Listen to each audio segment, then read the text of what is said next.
This is going to be a review of the OnePlus 11 and things I like and don't like about this phone.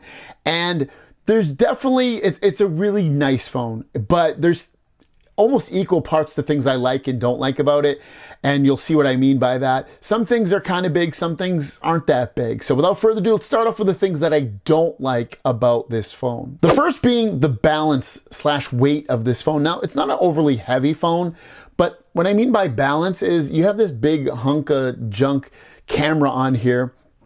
And when you hold it, you can really feel a lot of the weight on the top half back of this phone. And it kind of adds a little bit of fatigue to it. And it's one of the things I really don't like about this phone. I've never had that issue that I can remember where I could really feel a ton of weight on the top half of the phone, and it really made a difference in terms of its comfort, in terms of using it and holding it. Number two is the fingerprint sensor. Now, I can get it to work, don't get me wrong, but there's been times more often than not, and you might not have this issue, where I really have to press it down on there. I haven't had that issue with, for instance, Samsung's newest fingerprint sensor on their S23 Ultra, but I also haven't had that issue on the new Pixel phones either.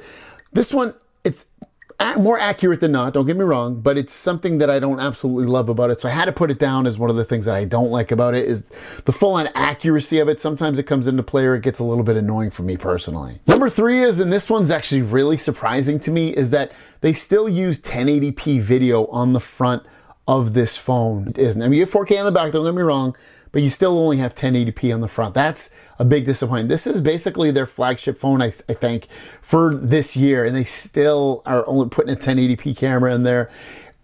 4K cameras have been out for years and years and years, and they still put 1080p. It doesn't come out that great. The video's not that great, so I don't know. It's disappointing. This is going to be a preference thing, and it is that the display for me isn't all that bright. Now, this kind of goes into Pixel territory where I feel like Pixel doesn't really have bright displays either unless you turn it all the way up and it consumes a lot of battery. And I currently have it on, and in the camera it looks good, don't get me wrong, but looking at this is for me personally not bright enough. I personally have to have it to about almost 70% to be like, okay, that looks good to me. That's a good brightness to me. So to me, the display is not bright enough, but that's totally going to be subjective to everybody. I can see that. Some people always have their displays really dim and they want it always dim. So, but for me personally, I want it to be brighter. This isn't a huge deal to me, but I thought about it and I thought, you know, people should know about this. It's going to be a turnoff. No wireless charging with this phone. If you love to wireless charge, you don't get that feature with the OnePlus 11. Now, it comes into consideration that it's probably a cost-cutting measure because this phone is so reasonably priced, especially for everything that you get. But it's definitely going to be a turnoff for people. So if you love wireless charging, don't get this phone because it does not have it. My last thing that I don't like about the phone is the water resistance. Now, there is somewhat water resistance. It's IP64, but on any other pretty much flagship phone, you're getting IP67 or IP68, which means it's dust resistant, and you can also submerge it into water. Now, this is dust resistant, but you cannot submerge it into water. At least it's not rated for that. It can handle like sprays of water. It can handle the rain, stuff like that. But if you submerge it in water, there's a chance it's going to break.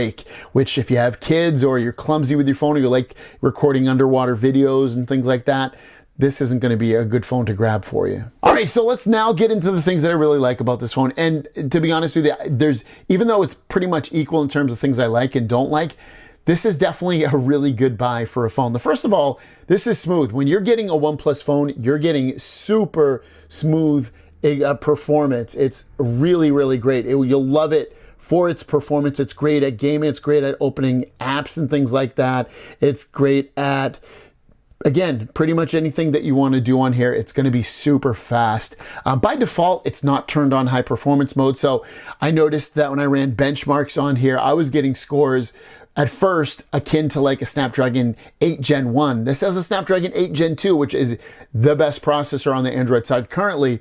And when you get that performance, when you turn it into high performance mode, then you start seeing performance akin to a Snapdragon 8 Gen 2. But if you notice that, you're not getting all that much different performance than using the phone, turn on high performance mode and you should see a different mode. It's in the settings. Just search performance at the top of settings and you'll be able to turn that on. But it will get hot on you more quickly and use more battery life if you have it on high performance mode. Next up is the kind of portability and holding it in your hand. It's got a 6.7-inch display, but for me, it feels really small. It's really easy and comfortable to hold it in your hand. I don't have big hands. It doesn't feel like an overly large phone. It feels more like a smaller phone, but it's not. It has, you know, these kind of rounded edges around it.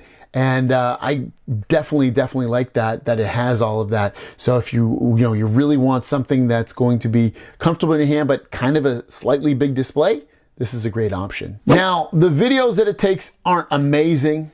They're definitely not amazing. The pictures also aren't blow me away amazing, but they're pretty good. So if you wanted to get some pretty good photos with the OnePlus 11, this is not a bad option. One thing I probably could have added to things I don't like how this is off center. I do like how it's usually in the middle because I always forget. I'm used to having camera phones that have the camera in the middle. This one is on the left, so sometimes my eyes don't match up with the photo that I'm taking. But ultimately, you're going to get some pretty good photos with both of these cameras on the back. Again, videos aren't going to blow you away, but you should get some decent photos at the very least with these. Think about this, 2023 flagship phone for the most part, and you're getting a charger in the box.